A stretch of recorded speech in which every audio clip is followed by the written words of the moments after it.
tal, amigas, amigos televidentes en Extra Plus? Un gusto saludarles, darles la bienvenida a esta edición de Adelante Nicaragua en Extra Plus. Conversamos con Juan Carlos Hernández Padrón, embajador de Cuba en Nicaragua. Muchas gracias, embajador, por estar con nosotros. Un gusto volver a echar una platicada con usted. Claro que sí, un placer para nosotros y agradecer la oportunidad. Lástima que no tenemos un dominó aquí para que También, platiquemos y vayamos jugando dominó, ¿verdad? Pero, pero ha sido un dominó estos últimos meses desde el punto de vista de la política exterior de Cuba. Es decir, octubre, noviembre son, me parece, de cara a la defensa de Cuba contra el bloqueo norteamericano, los meses más movidos de política exterior cubana. Bueno, más que dominó, quizás ha sido un ajedrez. Ajedrez, pues. Porque también, parafraseando ahí al deporte, pero ciertamente en estos meses se ha visualizado mucho más el activismo de Cuba en su política exterior, sobre todo porque octubre fue el mes, ¿no?, donde se llevó a cabo la votación, como año tras año sucede en la Asamblea General de las Naciones Unidas. Y este año, bueno, fue de manera contundente y bien sonada esa resolución favoreciendo, ¿no?, a Cuba en el sentido de la necesidad de poner fin al bloqueo económico, comercial y financiero impuesto por el gobierno de Estados Unidos a nuestro país. Ahora, este año me parece a mí que hubo como muy relevante. Cuba presentó su proyecto de resolución y Estados Unidos quiso incluir unas reformas al proyecto y meterle algunas cosas, y fueron rechazadas de plano por la Asamblea Nacional. Por eso le decía que el sabor de este año tuvo fue un matiz diferente, tratando de virtuar lo que año tras año viene sucediendo, que es la manera en que queda aislado el americano, porque la comunidad internacional vota mayoritariamente favorable a Cuba en el tema del bloqueo. Ellos intentaron unas patrañas difíciles con 8 resoluciones o 8 enmiendas que trataban de condenar a Cuba por supuestas violaciones a los derechos humanos, a las libertades de expresión, y lógicamente eso no tenía nada que ver con el tema en discusión, en agenda ya planificado desde mucho antes, y por eso, bueno, finalmente se llevó a votación, y 8 veces, o realmente de manera consecutiva, más la manera en la que fueron 10 votaciones que de manera consecutiva ese día se llevó a cabo en la Asamblea General, y las 10 fueron derrotadas por una amplísima mayoría prácticamente en todas y cada una. Sí, y al final la resolución queda con 2 votos en contra nada más. 189 votos a favor de Cuba, 2 votos contrarios, Estados Unidos e Israel, que siempre lo acompañan en estas gestiones, ninguna abstención y algunas ausencias en ese minuto de la votación que se sucedieron. Uh-huh. En años anteriores había intentado Estados Unidos meter reformas, meter enmiendas. Bueno, todos los años las presiones, y hemos tenido amplísima información sobre eso, las maniobras que hacen dentro del sistema de Naciones Unidas para presionar a los países, sobre todo a los países que ellos tienen algún tipo de compromiso o tratando de doblegar. Realmente es muy difícil para estas pequeñas islitas, por ejemplo, del Pacífico, que sabemos, algunas de ellas fueron las que se abstuvieron o votaron también contrarios, ¿no?, en alguna de estas enmiendas a partir de las presiones, pero en la inmensa mayoría ni siquiera los países europeos, los países más desarrollados, acompañaron a Estados Unidos en esta, porque realmente el efecto extraterritorial de esta política genocida contra nuestro país también la sufren los países de Europa y de cualquier parte del mundo. Uh-huh. Justamente yo le preguntaba antes de empezar la entrevista, ¿qué haría Cuba o qué sucedería en Cuba si anunciara Estados Unidos el levantamiento del bloqueo? Que yo supongo que levantarlo sería, no creo que vaya a ser una medida total, inmediata, ya se acaba el bloqueo y pom, no, me parece que lo que estaba intentando el presidente Obama, más bien ir como escalonado de alguna manera, pues porque tampoco van a dar el brazo a torcer de un solo, ¿no? Bueno, decirle que el bloqueo constituye hoy, y lo ha venido haciendo en estos últimos años, digamos, el obstáculo principal al desarrollo económico y social del país. Aún así, Cuba ha ido avanzando, no voy a reiterar, y en todas las materias que conocemos y que somos realmente un bastión importante en la región y en el mundo. Pero sobre todo el tema económico, no hay una sola esfera de la sociedad que se escape del impacto del bloqueo económico y financiero. Le decía que en la parte financiera es donde más se aprecia en esta última etapa, es una persecución constante de la OFAC, esa oficina que persigue cualquier transacción. Para nadie es un secreto que Cuba no puede utilizar el dólar en sus transacciones económicas y comerciales, pero aún así, utilizando cualquier otra moneda, los bancos se niegan a hacer remesas o transferencias de dinero hacia Cuba. De modo que esa es la evidencia más importante.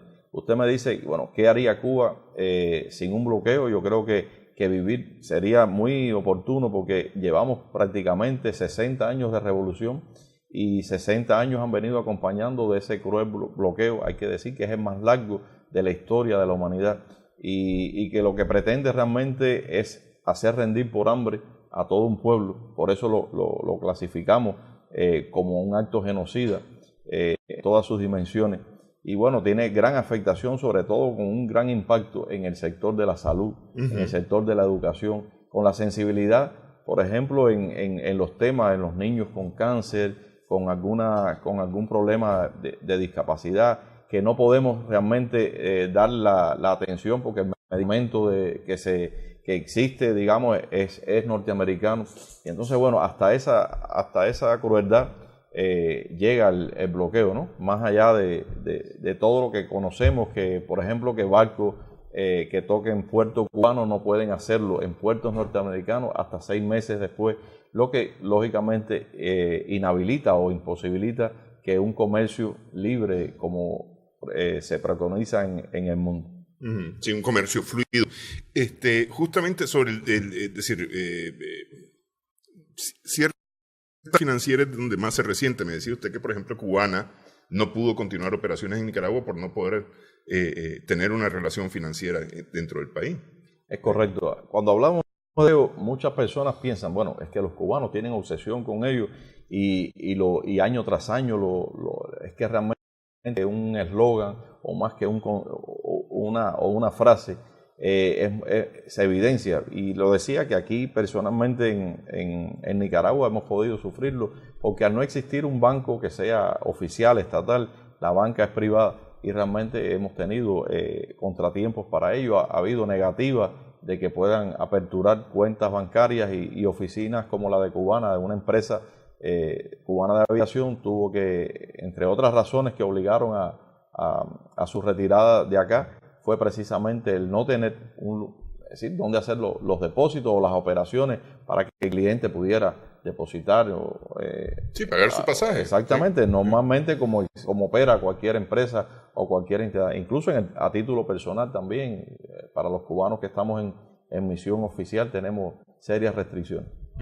A título personal también. Incluyendo, sí. Ok, eso implica una serie de problemas, ¿no? Lógicamente, porque...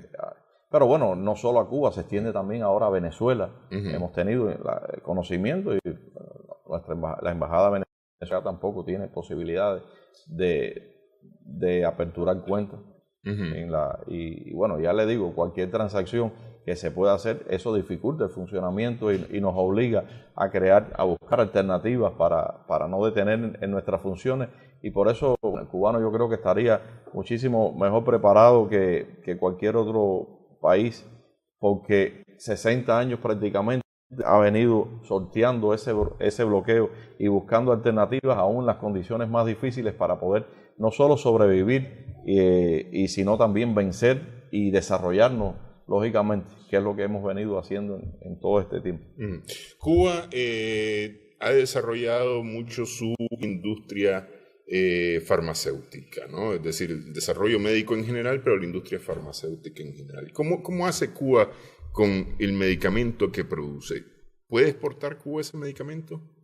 Es decir, ¿y puede comercializar ese medicamento? Bueno, no sin tener, como les reitero, obstáculos en el camino, porque a veces hay materias primas que no son fáciles de adquirir, hay veces que tiene un costo mucho más elevado que el que pudiera existir si no tuviéramos el bloqueo, porque imagínense, estamos a 90 millas apenas de los Estados Unidos. Si un grupo de productos o de materia prima para esa industria farmacéutica, biotecnológica cubana pudiera ser adquirida en Estados Unidos, abarataría muchísimo los costos de producción y por supuesto los de venta de esos productos. Pero bueno, le digo que sí, que hemos venido implementando alternativas para poder desarrollarnos y como cualquier otro país y insertarnos en este comercio internacional globalizado también que existe y buscando alternativas, no solo, decimos siempre que no para enriquecernos, sino para contribuir a la salud, no solo de nuestro país, sino del resto del mundo.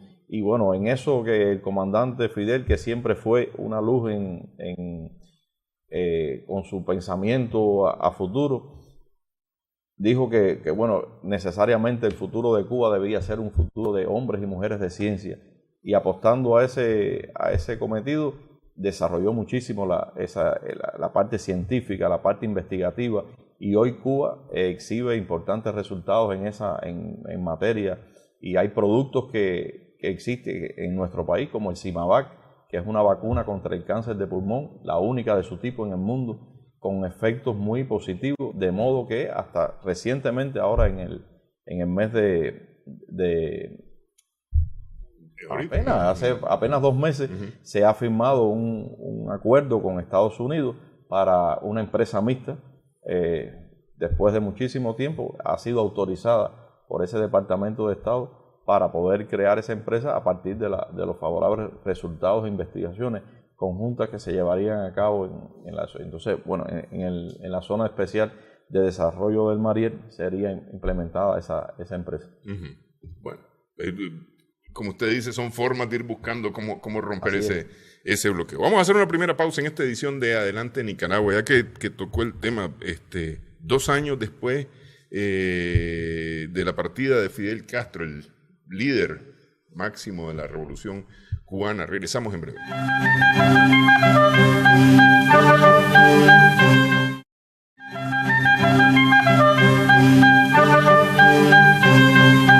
Seguimos en Adelante Nicaragua en Extra Plus. Hace 2 años, el 25 de noviembre, el mundo fue sorprendido el mensaje de entonces presidente Raúl Castro anunció la muerte del comandante Fidel Castro. 2 años. ¿Qué ha pasado en estos 2 años? ¿Cómo está Cuba sin Fidel? ¿Está sin Fidel? Bueno, yo creo que Fidel está siempre, en cada obra, es decir, su legado vive, y yo creo que ese es el mejor ejemplo es la continuidad del proceso revolucionario en Cuba. Bueno, ya Fidel no estaba en posesión de su cargo cuando hizo renuncia a partir de su situación de salud, y muchos apostaban, aquí lo hemos hablado también en este medio, no apostaban a que Cuba, bueno, una era post-Castro, como siempre lo han titulado, y bueno, qué pasaría en Cuba, y evidentemente anunciaban muchísimo, y bueno, vimos que no pasó nada, que con toda naturalidad, bueno, el saber que teníamos también al comandante ahí siempre con sus reflexiones, con su guía, con su asesoría, era importante. 90 años de vida, siempre decimos que Fidel se fue el día que lo decidió, y no cuando lo quiso el enemigo, que más de 600 atentados le estuvieron ahí profiriendo y nunca pudieron con él. Entonces, bueno, son cosas que marcan. Cuba sigue, por supuesto, con el ejemplo del comandante, con su legado, con la guía de la dirección histórica de la revolución, manejando los mismos conceptos, los mismos principios. No ha habido un cambio en ello, a pesar de que muchos piensan que esto podría llevar en las actuales circunstancias, digamos, el proceso de reformas constitucionales en la que estamos abocados y otras misiones, el cambio en conceptos desde el punto de vista económico que pueda tener el país en la actualización de este modelo económico y social que hemos venido llevando a cabo durante varios años. Y les digo que hemos sido mucho más fortalecidos a partir del compromiso de la nueva generación de defender bajo cualquier costo el legado del comandante. Justamente ha sido una transición, digamos, del comandante Fidel Castro en la presidencia al presidente Díaz-Canel. Ha habido una transición que todavía se extiende, digamos, por la presencia del comandante Raúl Castro, el general Raúl Castro, pensando yo en el liderazgo original de la revolución en el 59, ¿no? Es decir, ellos son prácticamente ya los últimos que están en el liderazgo actual, que fueron los líderes de la revolución en el 59. Entonces ha sido una transición, y es todavía una transición un tanto larga. Va a significar algo el día, porque en 2 años es que el general Castro deja la secretaría. No, ya él dejó de ser el presidente de la República. Pero sigue siendo el secretario general del partido. Es el secretario general del partido en este minuto y bueno, es el que preside la Comisión de Reforma Constitucional también que estamos desarrollando. Ok, pero es decir, digo se extiende, hay una transición larga. ¿Va a implicar algo el final de esa transición? No lo creo, creo que siempre que nos preguntan sobre el tema, decir, mira, en Cuba los casi 12 millones de cubanos, en su gran mayoría, ¿no? Hemos decidido darle continuidad al proceso revolucionario que no solo se inició el 1 de enero del 59, sabemos que es un proceso que se extiende desde octubre del 68, cuando Carlos Manuel de Céspedes dio la libertad a los esclavos e inició la guerra de independencia contra el colonialismo español.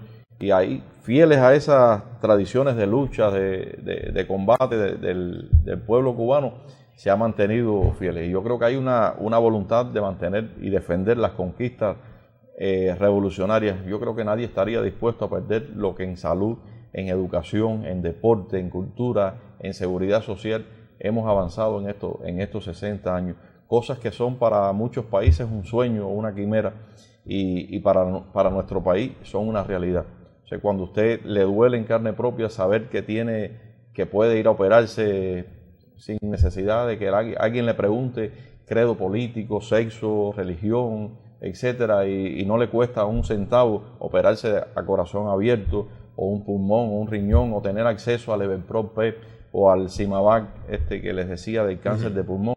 Entonces, bueno, yo creo que renunciar a ello sería muy difícil y no estaríamos dispuestos, la inmensa mayoría de los cubanos. Por eso que ante cualquier situación es decir, cambio generacional, que lógicamente tiene que suceder porque es lógico, la muerte nos toca a todos, yo creo que sería un cambio para su consolidación de nuestro proceso revolucionario, pero por supuesto adaptándolo también a las condiciones. Los cubanos no somos cerrados, los cubanos somos abiertos a las actuales condiciones y como parte del sistema del mundo tenemos que adaptarnos también a las condiciones lógicas que existen en el contexto internacional y la coyuntura que se desenvuelve en ese momento. Va a cumplir ya 1 año el presidente Díaz-Canel de su elección. Casi. Sí. Y entonces hemos visto, creo que aquí estuvimos en esos días hablando del proceso electoral. Del proceso electoral y todo lo que se venía. Hemos visto que Díaz-Canel ha sido realmente fiel seguidor. La manera de llevar sus gestiones, por supuesto, que es diferente, pero es aterrizada también a las actuales condiciones, muy comunicativo con el pueblo. Recordemos siempre que nuestra generación histórica ha tenido ya un prestigio ganado sobre la base del esfuerzo, de la lucha, de esa conquista que se lo ganó, por supuesto, y bueno, esta nueva generación que no pudo estar en el Moncada, ni desembarcó en el Granma, ni pudo estar en la Sierra Maestra, pero sí ha estado en las batallas del día a día que Cuba ha librado también desde el triunfo revolucionario. Sí, porque en la conformación, decíamos, de la Asamblea hay una enorme cantidad de jóvenes. Claro. Sí, claro. De jóvenes digo, menos de 30 años. Claro, sí. Es que también existe, yo siempre recuerdo, es que las actuales generaciones, ya 7 de cada 10 cubanos, hemos nacido, hemos vivido, nos hemos desarrollado, sobre todo después del triunfo revolucionario. Entonces, bueno, ya lógicamente nuestra dirección histórica, la importancia en este minuto, porque nosotros no lo vemos como una transición, lo vemos como la continuidad, ni es un cambio radical tampoco en ello, es la combinación de esa experiencia con esa nueva generación, que no parte de ahora justamente, sino que ha venido de manera consecutiva, porque hay un trabajo consolidado con la juventud desde muchísimos años, no se ha descuidado. Y bueno, eso tendrá que seguir de la mano. Y por nosotros es una dicha poder contar también con la sabia experiencia de general de ejército Raúl y de otros tantos comandantes de la revolución como Ramiro, que ahí se mantienen. Y bueno, la experiencia... Que es vicepresidente. Es vicepresidente, exactamente. Entonces, bueno, esas cosas uno las agradece de manera infinita, que puedan estar dando, como lo hizo el comandante hasta los últimos días de su vida, toda su experiencia, toda su savia en función del pueblo cubano. Pero bueno, es decir, de una u otra forma esto significa como un pensamiento más fresco, digamos, no un pensamiento distinto, sino más fresco. No, lógicamente, a ver, cada persona tiene su impronta, le pone esa pizca de la sabiduría que aprendió en sus contextos y por supuesto que adaptar a las condiciones que vivimos. Hoy, por ejemplo, estamos enfrascados en nuestro país de desarrollar o de aplicar un modelo de socialismo próspero, sostenible, adaptados a las nuevas circunstancias. Y por supuesto que no tiene nada que ver este actual contexto con el del inicio del triunfo revolucionario. Por ello es tan importante que haya una reforma constitucional que se adapte. Aparecen nuevos sujetos económicos en la sociedad como el cuentapropismo, que era una figura para nosotros desconocida, y en los últimos años esto se ha ido implementando de modo que adaptarse a las nuevas circunstancias y sumando y multiplicando, no restando ni dividiendo, es que vamos a salir adelante en nuestro país. Y yo creo que en ese empeño es la gestión del presidente Díaz-Canel y de todos los que los acompañamos en esta gestión. La reforma constitucional, la reforma a la Constitución de Cuba es parte de este proyecto nuevo, es parte de, no proyecto nuevo, de esta nueva generación, o era algo que ya estaba acordado, No, mire, a ver, el proceso de reforma que se ha venido, que estamos enfrascados y que justamente se extendió hasta el pasado 15 de noviembre, el debate a nivel de toda la población, es algo que se venía ya gestando desde hace muchísimos años en función de los cambios y adaptando la realidad en la que vivimos hoy, que no es la misma de hace 30 años, desde que tenemos esta Constitución. Lógicamente han sufrido, el contexto internacional es totalmente diferente, la realidad de Cuba es diferente desde el punto de vista económico y también social, y por supuesto que para nada significa una ruptura con nuestra principal riqueza, que es la defensa de la sociedad socialista, y por ello el tema del económico, por ejemplo, en ese terreno va a seguir primando el socialismo sobre los medios fundamentales de producción, pero lógicamente, como le decía, se insertan nuevas figuras económicas que son importantes, imprescindibles también en las actuales circunstancias y que contribuyen a la economía, a dinamizar nuestra economía, que es el llamado cuentapropismo. Y por supuesto el cooperativismo, que ya estaba recogido en la actual Constitución, se fortalece también las cooperativas, no solo de producción agropecuaria, sino también en los servicios y en otras formas no agropecuarias de gestión que se desarrollan en nuestro país. Ok, vamos a meternos a hablar de la reforma constitucional un poquito más específico después de una pausa, pero antes... es una reforma, no es una nueva constitución. No, exactamente, es una reforma constitucional, recoge muchísimos de los artículos y de parte de la constitución actual. Hay otros que aparecen nuevos por primera vez y otros que se mejoran, ¿no? en su contenido. Y yo pienso que ha sido de las cosas, digamos, más democráticas que podemos exhibir con orgullo ese proceso de debate y de discusión. Recordemos que este proyecto en el que venía trabajando una comisión presidida justamente por el general de ejército, presenta ante la Asamblea Nacional y lógicamente a partir de ese momento se desencadena todo este debate y no ha habido un solo centro de trabajo, una comunidad, un centro de estudio donde no se haya debatido lo que se está planteando. Riquísimo ha sido. Sí, eso he entendido yo porque he estado pendiente de algunas noticias. ¿Qué porcentaje de la Constitución va a cambiar con esta reforma? Bueno, la gran mayoría, sí, aparecen muchísimos artículos. Ahora no tengo el dato exacto, pero son... la mitad de la Constitución mucho cambiará. Más, y mucho más no solo que se reformulan, porque nosotros, sí, que cambian, sí, porque porque se agregan, exactamente, se agregan cosas nuevas, aparecen nuevos temas que no aparecían en la actual Constitución, pero otros se enriquecen y lógicamente esto le da un matiz diferente a la nueva Constitución. Quizás cuando sea aprobada quedará como una de las más avanzadas, no solo de la región, sino también del mundo. Ok, vamos, hacemos pausa entonces y hablamos acerca de este proceso de reformas constitucionales en Cuba.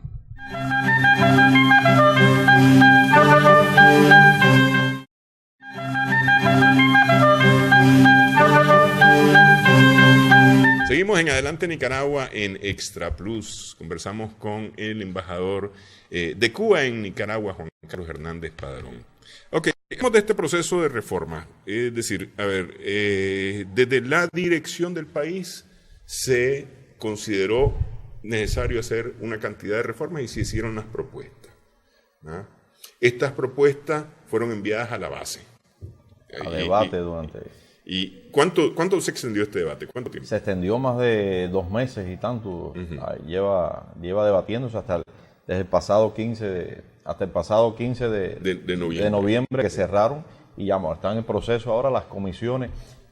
Se recogió todas y cada una de las propuestas de enmienda, de supresión, de adiciones y bueno, ha sido riquísima, es la información que tengo. Me imagino que en los próximos días podamos contar con alguna información ya más específica, ¿no?, de la comisión que ha venido trabajando, pero a nivel nacional se han recogido todos y cada uno de los planteamientos, lo que les puedo asegurar que han sido amplísimos, realmente, sobre todo participación de mucha gente joven, lo cual nos enorgullece, ¿no?, de la juventud, porque esta es una constitución que está pensada no solo para el presente, sino también de cara al futuro. Sí, tenemos una gran responsabilidad a la generación que nos toca ahora aprobar esta Constitución, porque es de cara también al futuro.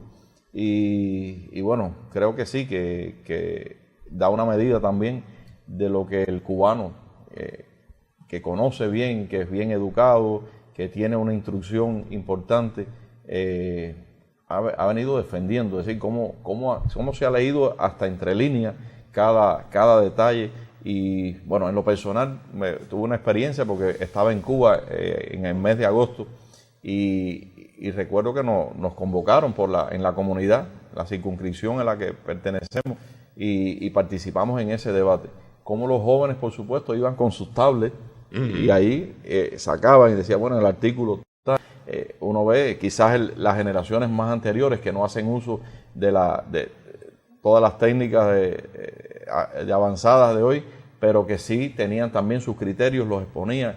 Bueno, fue rico ver cómo la gente participó en todos y cada uno. Cualquier duda que tenían lo planteaban y lo decían con total transparencia y sin temor a nada, porque ha habido realmente esa gran oportunidad, no solo para los cubanos de la isla, los que viven en la isla, sino también para los cubanos residentes en el exterior, donde se creó una plataforma en un sitio donde ellos podían acceder todas las veces que deseaban y poder dar información sobre el tema, que por supuesto ha sido importante también tener el criterio de los cubanos residentes en el exterior.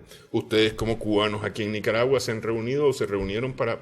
A ver, claro, los cubanos, no nosotros como embajada, pero sí entre ellos hemos tenido el conocimiento de que ellos han hecho debate. Por supuesto que cuando hemos interactuado también hemos esclarecido algunas dudas y hemos sobre todo promovido eso de que los cubanos pudieran ofrecer sus criterios, que era importante siempre tener, ya sea favorables, contrarios, los que si hay que sumar, quitar o suprimir algún artículo, etcétera, o agregar algo que falte. es importante siempre tener la opinión de todos y cada uno. Este proyecto fue dado a conocer a todos los cubanos. Es decir, aquí está, miren, se publicó en los periódicos, se publicó electrónicamente. Se dio también, se imprimieron malas especiales para ellos que fueron agotados y hubo que hacer varias ediciones porque el cubano, y por supuesto en los diarios se salieron también. ¿Y las discusiones eran temáticas o eran generales? A ver, no, habían, de manera general yo creo que se opinó de todo. El cubano, como buen cubano, lo mismo habla de pelota que de cocina, que de salud o de cultura. Y bueno, sí, lo que pude apreciar y la información que tenemos también es que mucho debate, sobre todo en los temas económicos, que también son una gran preocupación de la sociedad cubana hoy, pero de las cosas novedosas que aparecen también en la Constitución, algo que en algunos momentos la gente veía que faltaba. Por ejemplo, me llamó la atención en mi circunscripción, pero también lo vi en muchísimos lugares también, lo relacionado, por ejemplo, con el establecimiento de una ley de protección a la animal, que no aparecía recogida en la Constitución, y cómo en ese entendido, y sobre todo porque hay muchos cubanos y cubanas que realmente protegemos a los animales, y bueno, para que eso también tenga ese rango y bueno, de las cuestiones, sobre todo mayores énfasis en las cuestiones medioambientales, temas que son preocupaciones actuales, ¿no? Por supuesto que ahí también está, y es lo que le comentaba, que a veces aparece como más difundido porque atrae, ¿no? Pues es lo que más pudiera vender en la información, que es lo relacionado con el tema igualitario, el matrimonio igualitario. Y es algo que también fue debatido, lógicamente, aunque no es lo más significativo en ese debate. Ok, perdón. Hay temas, o se han discutido temas que incluyen calentamiento global, ¿verdad? que se recoge ahora en la Constitución, temas económicos, temas de las relaciones económicas, el tema de la familia, el tema del matrimonio igualitario, la comunidad, temas políticos, ¿verdad? De la organización política y administrativa del Estado de Cuba. En fin, ha habido una cantidad de temas y todos han opinado sobre todos estos temas. Esta comisión, porque, es decir, si nos ponemos, vamos a suponer que se reúnen por barrios, los barrios por municipios, los municipios por provincias y luego para el Estado, es una cantidad de información enorme. Es muchísimo. Y se iba haciendo a diario en es decir, había una estructura, un mecanismo que se creó para ello, para ir tributando cada una de estas informaciones. Cada información iba con el nombre de la persona, toda su dirección, etcétera, de modo que quedaran es decir, estampada ahí esta cuestión.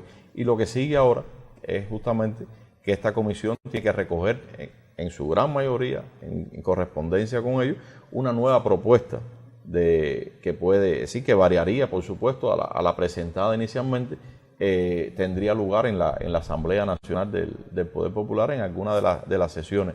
Y esto finalmente se llevaría a debate dentro de la Asamblea Nacional del Poder Popular, de modo que para el próximo año, 2019, estamos hablando creo que alrededor del mes de abril, se llevaría entonces a cabo un plebiscito a nivel nacional sobre el nuevo proyecto de constitución que quedaría conformado. Ok, entonces una vez que se ha adecuado todas estas propuestas, todo se recogió, se va a preparar un nuevo proyecto y el nuevo proyecto va a ser aprobado por la Asamblea. Correcto. Y una vez aprobado por la Asamblea va a ir a ratificación al pueblo. Exactamente, es ahí. Así es. Es decir, si no sé, puedes decir, si eso no es democrático, no sé por dónde va el asunto. Por eso la DG ha tenido, es de las cosas más participativas en que se tiene en cuenta, por supuesto, y estamos hablando le decía, de la trascendencia que tiene una cuestión de esta naturaleza, porque estamos definiendo también el actual accionar de nuestra Carta Magna, sí, la ley de leyes. El futuro de Cuba. Exactamente, sí. Y el futuro sobre todo. Sí. Porque es decir, ahí van temas, decía, usted mismo lo mencionaba, temas tan candentes como el matrimonio igualitario, que me parece que para la venta, para el titular de de los medios ha sido como el tema más candente. Pero hay otro, ¿no? ¿Qué ha pasado? Empecemos con el matrimonio igualitario. ¿Qué ha pasado con el matrimonio igualitario? ¿Qué tanto ha hecho ruido entre la gente este tema? Porque es decir, hay una sociedad muy conservadora de alguna manera que está acostumbrada al matrimonio hombre-mujer, ¿no? Es correcto. No el matrimonio entre dos personas, que es como se define actualmente, ¿no? Conversaba con alguien y le decía yo recuerdo que la primera vez que Cuba públicamente, o por lo menos a través del cine, habló de la homosexualidad fue en Fresa y Chocolate, que era una película muy crítica además, ¿no? Y tocó ese tema por primera vez, y la película tuvo una gran aceptación en Cuba. Claro. Sí. Yo creo que, es decir, desde entonces, y realmente la sociedad cubana estaría preparada, porque estamos hablando de la igualdad, de la no discriminación, ya sea de sexo, de religión, de color de piel. Entonces, ¿por qué no hablar también de la discriminación que pueda recibir la persona por su preferencia sexual?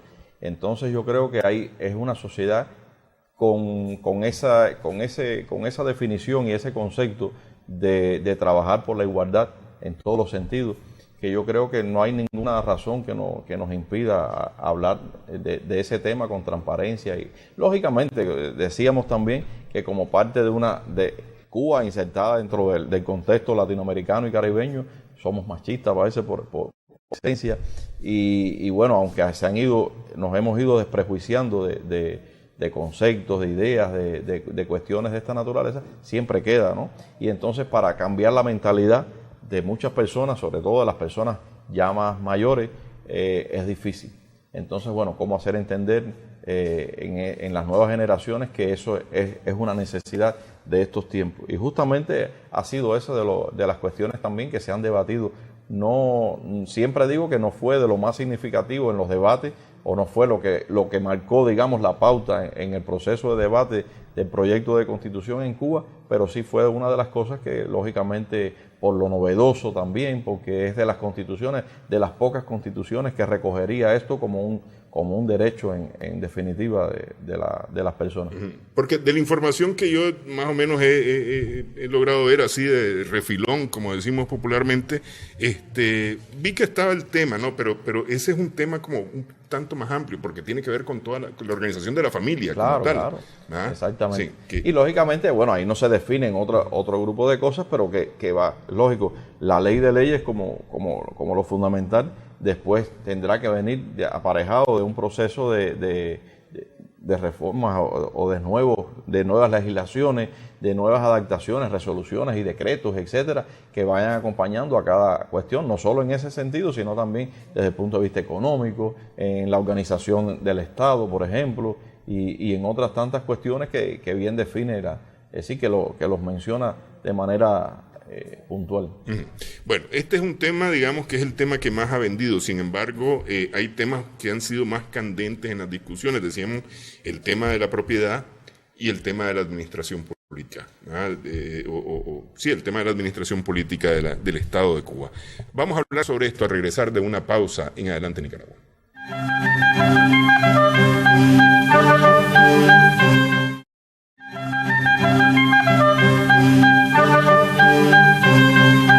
Seguimos en Adelante Nicaragua en Extra Plus. Conversamos con el embajador de Cuba en Nicaragua, Juan Carlos Hernández Padrón. Ok, ¿cuál de los dos temas, digamos, el económico o el político, es el que más revuelo ha levantado en la isla? Bueno, yo creo que, se ha opinado de todo, y el tema económico, por supuesto, que es un tema ha sido esencial también. Aparecen como novedad las figuras o el reconocimiento a la propiedad privada y a la propiedad personal, haciendo una diferenciación entre la una y la otra, porque por supuesto el tema y es quizás a veces la preocupación, la duda o la especulación que pueden realizar desde fuera a cambios en Cuba, es decir, realmente ahí se ratifica que la propiedad social sobre los medios fundamentales de producción va a seguir primando, es decir, el concepto de la propiedad socialista para nada cambia en eso, y en manos del Estado, las principales ramas de la economía nacional lógicamente. El cooperativismo, que era una cuestión ya marcada en la actual Constitución, se refuerza, y por supuesto no solo el cooperativismo en las cuestiones de producción, sino también en los servicios y en otras esferas que aparecen a partir de la aparición de estas nuevas figuras que le he comentado de gestión de la economía, que es el llamado cuentapropismo, que hoy en Cuba también aportan y contribuyen a la economía nacional. Y lógicamente esta propiedad privada que existe y la propiedad personal, que la diferenciación justamente está dada en la manera, es decir, su propiedad, para hacerlo más gráfico, ¿no? Usted puede tener 3 autos que son su propiedad personal, pero cuando usted lo pone lo utiliza en función de obtener ganancias, ya esa es una propiedad privada, y por esa ganancia tendrá entonces que contribuir, como sucede en cualquier parte del mundo, con el fisco y aportar en ese sentido. Lo mismo en las viviendas, etcétera, cuando usted le da ese tipo de uso. Ok, por primera vez se va a reconocer la propiedad privada desde hace muchos años en Cuba, porque es decir, existía la propiedad socialista. Claro. ¿Ah? ¿El modelo cooperativo va a ser tomado como un modelo privado o va a ser un modelo de la propiedad socialista, en realidad mixto? Es algo como mixto, exactamente, porque ahí tiene una confluencia. Por ejemplo, las tierras en Cuba hoy se utilizan. Sabemos que en Cuba existe la Asociación Nacional de Agricultores Pequeños, donde en su gran mayoría son cooperativas de producción agropecuaria, sea cañera, ya sea de otro tipo, incluso las hay de crédito y servicios. Entonces, esto es algo que se pone en usufructo, las propiedades de las tierras del Estado, pero se ponen en usufructo por X tiempo. Incluso en los últimos años, la concesión del Estado de darla en usufructo también a particulares que estén dispuestos a cultivar la tierra, y bueno, familias que, sobre todo para propiciar el desarrollo en las zonas rurales y demás. Entonces, bueno, la manera en que se asocian también entre esas familias es un estímulo también para la economía nacional. ¿La tierra entraría también como propiedad privada? Es decir, ¿habría tierras privadas? Bueno, en realidad ese concepto, en Cuba hay personas que tienen tierra privada que no les fueron confiscadas cuando triunfó la revolución. Recordemos que la ley de reforma agraria es una de las primeras acciones que lleva a cabo la revolución cubana, y bueno, se respetó también, por supuesto, y hay en esa reforma agraria habían, no sé, tantas X cantidad de manzanas o de hectáreas que quedaban, el resto, y entonces, bueno, sí se mantuvo aplicando ahí lo establecido en la ley. Y actualmente lo que se hace es tratar de que cultivar la tierra, que en definitiva es la necesidad de aportar, pero ahí para opciones a partir de estas nuevas figuras que aparecen. Porque, a ver, no sé si tengo toda la información completa. Por ejemplo, la vivienda no necesariamente es una propiedad privada, aunque yo viva en ella y sea dueño de esa casa de alguna manera. Puedo nacer en esa casa, puedo morir en esa casa, nadie me va a afectar para sacarme de esa casa, pero al final de cuentas la casa no es necesariamente mía, es una casa que pertenece al Estado. No. A ver, en Cuba, no sé, mi casa es mía. Es decir, yo tengo mi título de propiedad, y así como eso lo tienen tantos cubanos. Hay algunas casas que son usufructo, es decir, que sí son propiedad del Estado, asignadas a personas que, sobre todo casas muy pequeñitas, habitaciones, que normalmente si ya la persona después mejora en las condiciones, bueno, se le pueden asignar a otra persona. Pero en Cuba todo el mundo tiene derecho, ¿no?, a que ha tenido a la propiedad, la vivienda donde vivía es propiedad personal, privada, ¿no? En ese sentido. Y con ella usted puede venderla de acuerdo a la ley, puede alquilarla, darle otro fin. Eso existe. Ok. Básicamente lo que va a hacer la reforma en esta parte, en el aspecto económico, es validar de alguna manera y dar fuerza de ley a lo que se ha venido implementando en Cuba en los últimos años. A partir de los 90, Cuba empieza en un periodo especial de su economía, bien apretado, ¿no?, por todos bien lados. Difícil. Y comienza a buscar opciones de salida, ¿no? Y entonces y ahí comienzan a llegar algunas inversiones privadas, especialmente en el sector turístico. ¿Ah? Es así.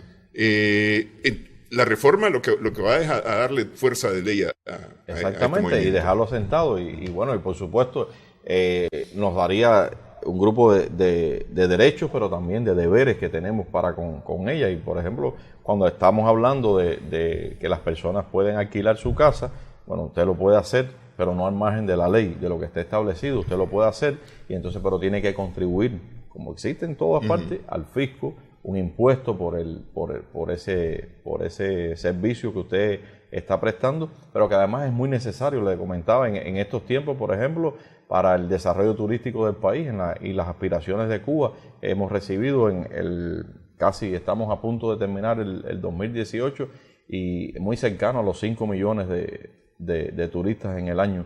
De modo que, por supuesto que la capacidad hotelera, aunque se ha incrementado muchísimo, no es suficiente para poder cumplir con este propósito.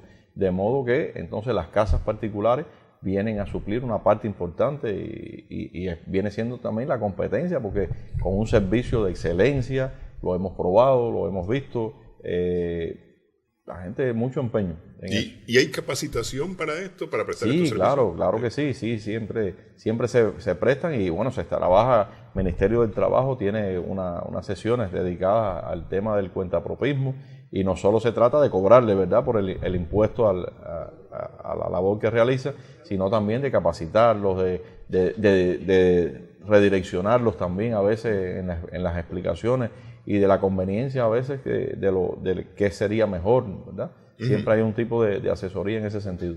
Ok. ¿Cuáles son las novedades en el campo político? Bueno, en el campo político, por supuesto, es el tema, digamos, en la gestión, sobre todo, más posibilidades para o mayor autonomía, digamos, para los gobiernos locales. Hablando de los municipios, básicamente, donde tienen una gran preponderancia y entonces, bueno, sobre todo en el tema económico de la comunidad, que es tan importante para el desarrollo de esos mismos municipios, con mayores presupuestos, también a partir de sus propias gestiones y sobre todo a partir de las empresas que tengan enclavadas en su localidad. Pero desde el punto de vista nacional, por ejemplo, estamos hablando de la aparición de la figura del presidente de la República y del primer ministro. Figuras que para nosotros no eran, es decir, estamos hablando que actualmente es el presidente de los consejos de Estado y de ministros. Entonces, bueno, hay una gran diferenciación, sobre todo buscando en esa separación, ¿no?, dándole mayor papel para que puedan cumplir importantes tareas. No es lo mismo estar dirigiendo un consejo de ministros con todas las gestiones administrativas que ello implica, ¿no?, en cada uno de sus ministerios, y también cumplir a su vez las responsabilidades que como Estado y de representación como tal debe cumplir un presidente. Entonces, bueno, esas son de las novedades que aparecen. Aparece también el tiempo de estancia en los 2 mandatos. Habla de edades, incluso para poder acceder por primera vez a este tipo de cargo. En el caso de presidentes y vicepresidentes, se habla de 2 mandatos de 5 años cada uno. Y sin embargo, eso aprecié y ha sido criterio generalizado que el pueblo ha dicho, bueno, en su gran mayoría, ¿por qué limitarlo a solo 2 periodos? ¿O por qué poner una determinada edad para poder cumplimentarlo? Si hemos probado con la dirección histórica de la revolución que aún con avanzada edad ha logrado hacer todo lo que se ha hecho en nuestro país. Entonces son de las cosas ricas y discusiones, porque dejémoslo a la decisión, por supuesto, del pueblo, pero que ha dicho, dejemos que el presidente o el vicepresidente muestren con su actitud, con su dinamismo, con su eficacia y eficiencia para su gestión, que decidamos el resto si conviene que repita o no en esa gestión. ¿Y cómo profundizaría esto la participación, es decir, estos cambios políticos, especialmente de las municipalidades, la participación del pueblo cubano en las decisiones del país? Bueno, por supuesto que la Asamblea Nacional va a ser fortalecida también. Estamos hablando de que la figura del presidente y vicepresidente de la Asamblea Nacional sería entonces, en este nuevo proyecto, el presidente del Consejo de Estado. Porque recordemos que este Consejo de Estado es el que sesiona entre periodo y periodo de sesiones de la Asamblea, propiamente de la Asamblea Nacional.